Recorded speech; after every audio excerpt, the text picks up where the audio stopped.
చెప్పు. చెప్తాను. నేను గిరిధర్ చిన్నప్పటి నుంచి ప్రాణ స్నేహితులం. వాడి పెళ్లి దగ్గరుండి నేనే చేశాను. ఇద్దరం దూరంగా ఉండడం ఇష్టం లేక పార్ట్నర్షిప్లో ఒక బిజినెస్ స్టార్ట్ చేశాం. మా అదృష్టం కలిసి వచ్చి బిజినెస్ బాగా డెవలప్ అయింది. కానీ కొన్ని రోజుల తర్వాత మా ఇద్దరి మధ్య గొడవ స్టార్ట్ అయింది. దాంతో అతన్ని అడ్డు తొలగించుకుందాం అనుకున్నాను. రత్తాలు మా ఇంట్లోనే పనిచేస్తుంది. రత్తాలు చూస్తే ప్రాబ్లం అవుతుందని నేనే డబ్బులు ఇచ్చి రత్తాలను ఊరు పంపించేశాను. ఇదిగో రత్తాలు, ఈ డబ్బు టికెట్ తీసుకెళ్ళి హ్యాపీగా మీ ఊర్లో ఎంజాయ్ చేయి. దండాలయ్య గారు, మీరు ఇంత మంచివారు అనుకోలేదు. మళ్ళీ ఊరు నుంచి ఎప్పుడు రమ్మంటారు అయ్య గారు? 1 month తర్వాత నేనే ఫోన్ చేస్తాను. అప్పుడు వద్దు గాని వెళ్ళి. అలాగేనయ్యా, ఉంటానయ్యా. అలాగే.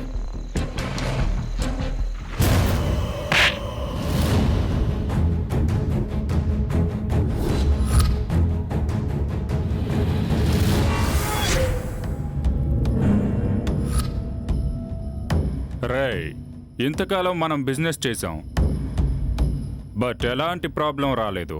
అదేంట్రా అలా అంటావు? మనలో మనకేంట్రా ప్రాబ్లం? నేను మన అనుకున్నాను కాబట్టే ప్రాబ్లం రాలేదు. బట్ అదే ఫీలింగ్ ఎదుటి వాళ్ళకు కూడా ఉండాలి కదా. మందు ఎక్కువైందా? ఏం మాట్లాడుతున్నావు అర్థమైనా చెప్పరా. ఎక్కువైంది నాకు కాదు, నీకు. నమ్మక ద్రోహి. ఫ్రెండ్షిప్కి విలువిచ్చి ఫైనాన్స్లో న్యూసెన్స్ ఎందుకని ఇంతకాలం ఆగాను. మన జాయింట్ అకౌంట్లో 2 కోట్లు మిస్ అయ్యాయి. ఆ డబ్బు ఏం చేసావు, ఎవరికిచ్చావు? ప్రతిదీ నీకు లెక్క చెప్పి చేయాలంటే కుదరదు. ఆ 2 కోట్లు నా వల్లే మిస్ అని ఎలా చెప్తావు? అకౌంట్స్ లో లెక్కలు తప్పున్నాయేమో, ఇంకోసారి చూసుకో. తప్పినయ్యి లెక్కలు కాదురా, నీ లుక్కులు. మర్యాదగా డబ్బేం చేసావో చెప్పు, లేకపోతే ఏం చేస్తావురా? ఆ 2 కోట్లు నేనే నొక్కేశా. అవి తిరిగి రావు. నువ్వు నన్నేం పీకలేవు. చంపేస్తాన్రా.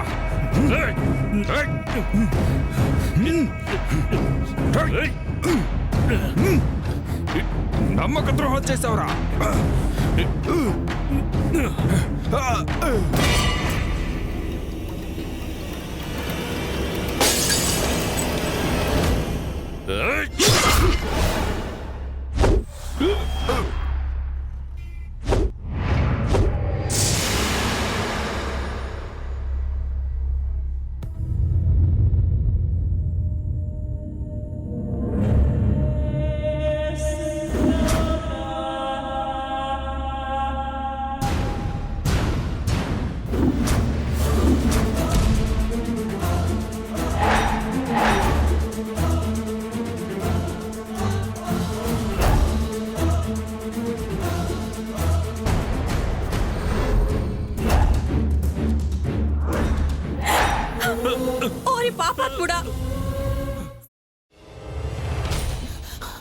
నువ్వు ఇంకేమన్నా చెప్పాలా?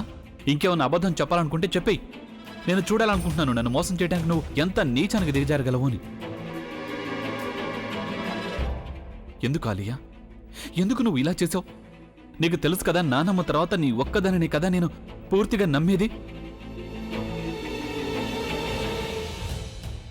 ఏమన్నావు నువ్వు? ఈ మధ్య అన్నిటినీ మర్చిపోతున్నావా? అది చాలు. వాటిలో ఉన్న శక్తి విషయాన్ని గ్రహించి మనకు వివరిస్తాయి.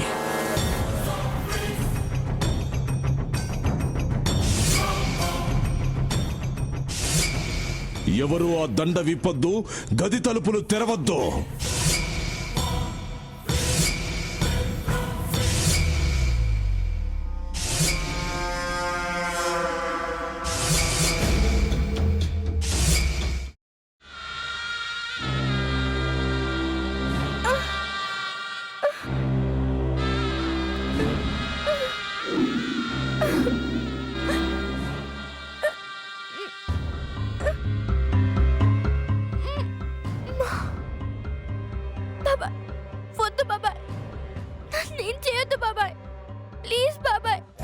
నీకు నిజం తెలిసినప్పుడే నా ఆలోచనలో నువ్వు చచ్చిపోయావు.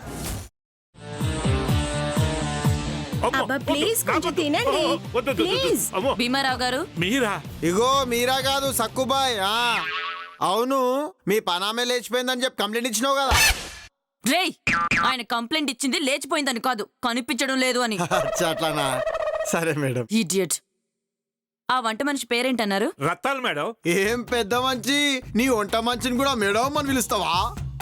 రేయ్ హాఫ్ బ్రెయిన్,